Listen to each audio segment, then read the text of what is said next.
Google scientific miracles of the Holy Quran. So for me, the reason I accept those stories of Jesus walking on water and bringing people back from the dead and Moses part of the Red Sea is not using my own logic.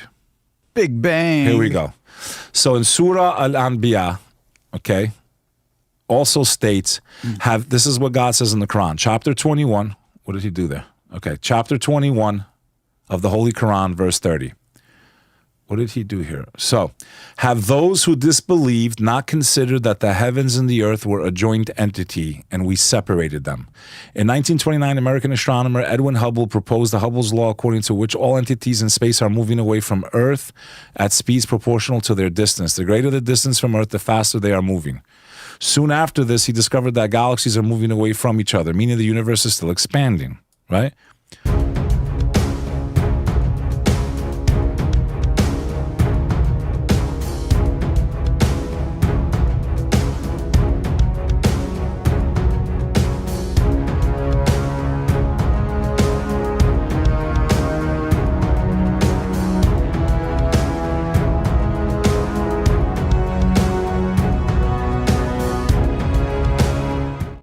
Do you know why I accepted Islam?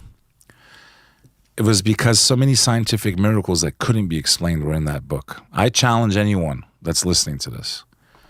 Google scientific miracles of the Holy Quran.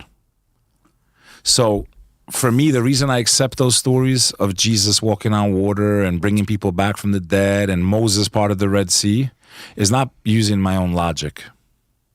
It's using X plus Y equals Z. I believe there is a God. There's enough scientific evidence, to me at least, to prove that there's a creator. Leaving denomination out of it all. I just don't find it anything to be random. Meaning, if the sun wasn't where it is, the 7 layers of the atmosphere, trees give us oxygen, we give them what they need, and I can go on and on and on. Like thousands of points that need to be perfect for us to even exist and to be having this conversation right now. Right. Like millions of points that need to be in order for you to even exist, which makes me think of this verse from the Holy Quran of which of the favors of your Lord do you deny? And it goes through this whole list that God's basically that's what I'm trying to get at. speaking Is in that first person. because it is so incredible that we are here and that we exist, and that we were the created. When was the first human? How was the first human created? How was the first plant photosynthesis? How does all this shit work? I believe the earth was created long before humans. I've spoke about this in our episode when we did aliens and demons. A lot of this subject matter is there, and I don't want people to get bogged down on this episode, but we spoke about this on the last pod. So go back and check it out, folks. But that was last December. For me, for example, let's just pull up one of these. Go ahead, scroll down, buddy. Let me just give you an example of what drew me to Islam. Do the Big Bang Theory, number 2. Big Bang. Here we go. So in Surah Al-Anbiya, okay, also states, this is what God says in the Quran. Chapter 21, what did he do there? Okay, chapter 21 of the Holy Quran, verse 30. What did he do here? So, have those who disbelieved not considered that the heavens and the earth were a joint entity and we separated them. In 1929, American astronomer Edwin Hubble proposed the Hubble's law, according to which all entities in space are moving away from Earth at speeds proportional to their distance. The greater the distance from Earth, the faster they are moving. Soon after this, he discovered that galaxies are moving away from each other, meaning the universe is still expanding, right? Continue down. The Big Crunch theory, like all these things that are now being proven were in this book. This is the most fascinating one, by the way. This one blew my mind away. Embryology? In the Surah Al-Mu'min, which means the chapter of the believer in Islam. It says in chapter 23 of the Quran, verse 12, we created man from an extract of clay. We made him as a drop in a place of settlement firmly fixed. Yeah. Then we made the drop into a leech suspended thing. He describes exactly. Yeah. There's echoes of the Sumerian text in here. The 4 stages of the human embryo. The first microscope didn't come out till 1,000 years later. How could he have known? A man that couldn't read or write. And it goes on and on. So I see all these scientific miracles. Okay, there was no way to have known. So I'm like, okay, I see this book sung by people without even looking at it, man. Every Ramadan, bro. Every Ramadan, I see people get up in front of the mosque and lead the prayer for the whole month. They're called Hafiz.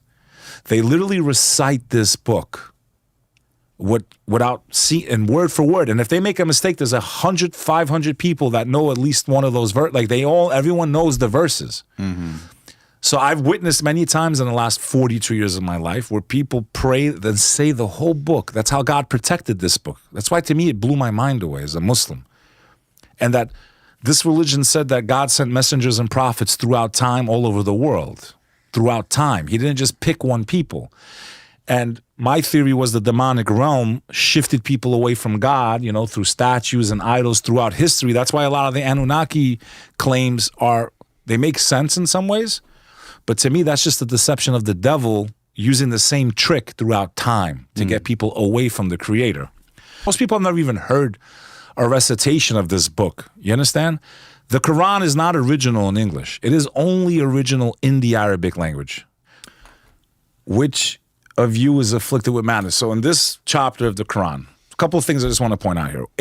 That's the Quran, brother. It's only original and it's Arabic. Do you see how it's sung? We believe that every other book God sent to earth was corrupted, and we can prove it. I can historically prove it whenever you want. They were corrupted. They were altered. There are contradictions in there that don't make sense to the original 10 Commandments. How can you tell me Jesus is God, and then in one verse he tells you, I'm not even good. Why are you calling me good? Only God's good. So which one is it? 10 Commandments said don't make pictures, don't make images, don't worship anything but God. But you guys are making pictures, statues, crosses, idols.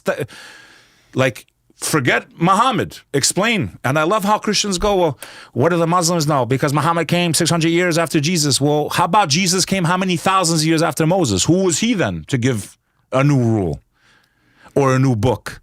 Your logic for that already, you cancel yourself out. They have no argument against that. For you to argue, well, why did Muhammad come after Jesus? And then who was Jesus after Moses? And that's why I love Islam.